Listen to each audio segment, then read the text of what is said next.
جب اللہ تبارک و تعالی اپنے کسی بندے کی تقدیر یا قسمت بدلنے پر آتا ہے تو اس بندے کے سامنے یہ دو نشانیاں ظاہر ہونے لگتی ہیں۔ جب انسان ہر طرف سے مایوس ہو جاتا ہے تو وہ اپنے رب کے علاوہ کسی کے سامنے نہیں جھکتا اور اللہ کی مدد کا منتظر ہوتا ہے کہ اسے کوئی ایسا اشارہ اللہ کی طرف سے مل جائے جو اس کے دل کو مطمئن کر دے اور اسے ایک نئی امید مل جائے جس کے ذریعے وہ اپنی زندگی کی پریشانیوں سے باہر نکل جائے اور اس کی زندگی میں بھی سکون آ جائے۔ تو ناظرین، اللہ تبارک و تعالی سورہ یونس میں ارشاد فرما رہا ہے، تمہارا رب چاہتا ہے کہ تمہارے ساتھ آسانی کا معاملہ کرے اور تم ان لوگوں کی باتوں کا غم نہ کیا کرو کیونکہ تمام تر غلبہ اللہ کا ہے اور اس پر ہر ایک چیز عیاں ہے۔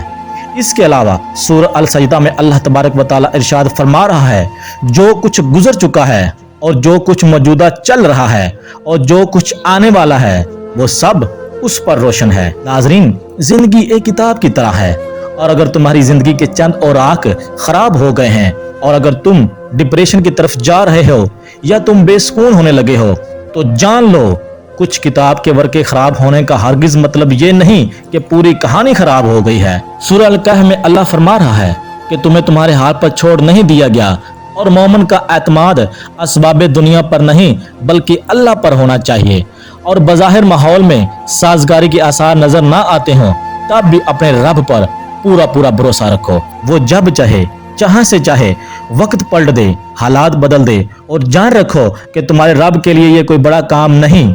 ناظرین، حضرت موسیٰ علیہ السلام کا واقعہ تو آپ کو یاد ہوگا نا کہ سامنے سمندر آ گیا، قوم دیکھتی ہے کہ فرعون اپنے لشکر سمیت آ گیا ہے اور پوری قوم خوف زدہ ہے، لیکن اس وقت حضرت موسیٰ علیہ السلام کا یہ جواب آیا کہ نہیں، میرے ساتھ میرا خدا ہے، وہ راستہ دے گا، وہی مدد بھیجے گا۔ اور اس کے بعد آپ سب لوگوں کو پتا ہے کہ مدد بھیجی گئی، فرعون اپنے لشکر سمیت پانی میں غرق ہو گیا۔ اسی لیے ناظرین، ہم سب کا یہی ایمان ہونا چاہیے۔ اللہ فرماتا ہے کہ جہاں کہیں بھی تم ہوتے ہو ہر جگہ اللہ تمہارے ساتھ ہوتا ہے، اور جس کا یقین قائم ہو جائے نا، اس کا زمین و آسمان کا فرق قائم ہو جاتا ہے۔ ہمارے پیارے نبی حضرت محمد مصطفیٰ صلی اللہ علیہ وآلہ وسلم نے فرمایا، تم میں سے ہر ایک اپنی ساری حاجتیں اور ضرورتیں اپنے رب سے مانگے، یہاں تک کہ اگر تمہاری جوتی کا تسمہ بھی ٹوٹ جائے تو صرف اپنے رب سے مانگو، کیونکہ تمام تر اختیارات اور بھلائیاں صرف اللہ کے ہاتھ میں ہیں جو پوری کائنات کا مالک ہے۔ یہاں مسئلہ تب آتا ہے جب ہم اللہ کو چھوڑ کر لوگوں سے امید باندھ لیتے ہیں کہ وہ ہماری حاجات پوری کریں گے۔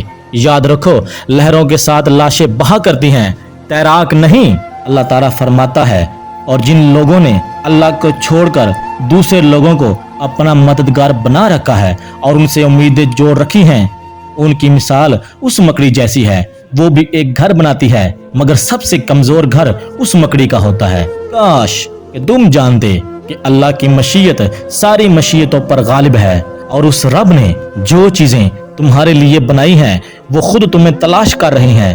یقین رکھنا وہ تمہیں مل کر رہیں گی، لیکن اصل میں تم نے اپنی زندگی کے سکون کے لیے ہر وہ چیز تلاش کر کے خریدی جس کو تم نے ضروری سمجھا، لیکن نہ تلاش کیا تو صرف اللہ کا فضل۔ ناظرین، اگر انسان اللہ کی طرف چل کر آئے گا تو اللہ اس کی طرف دوڑ کر آئے گا۔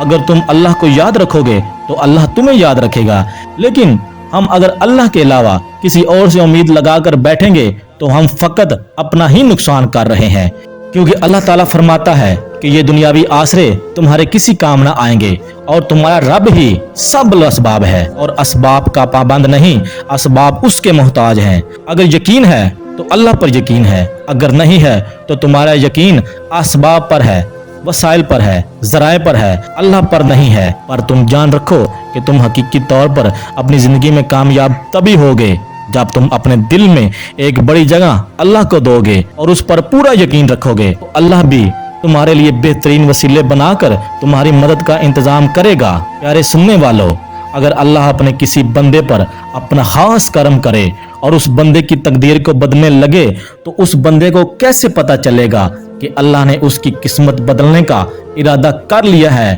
تو ہم آپ کو چند نشانیاں بتانے لگے ہیں۔ ناظرین، اللہ کی مدد کے کچھ آثار ایسے بھی ہوتے ہیں جو ہمیں اچانک ظاہر ہوتے ہیں۔ اگر تم محسوس کرنے لگو کہ تمہارا دل تہجد سے جڑ گیا ہے اور صرف رب سے مدد کی آس ہے تو یہ یقینی ہے کہ اس رب نے تمہاری فریاد سن لی ہے، وہ اپنی مدد کا ہر دروازہ تم پر کھولنے والا ہے۔ ناظرین، ہمیں صرف اپنے رب سے ہی مدد مانگنی چاہیے اور اس کے سامنے ہی جھکنا چاہیے۔ اللہ ہم سب پر اپنا خاص کرم اور فضل فرمائے اور ہماری زندگی کی تمام تر مشکلاتوں کو آسان فرمائے، آمین۔ ویڈیو اچھی لگے تو ویڈیو کو لائک ضرور کریے گا اور میرے چینل کو سبسکرائب کرنا مت بھولیے گا۔ آپ سے جلد ملاقات ہوتی ہے ایک اگلی اور ایسی نئی ویڈیو میں۔ تب تک کے لیے اپنا اور اپنے پیاروں کا ڈھیر سارا خیال رکھیے گا۔ اللہ نگہباں۔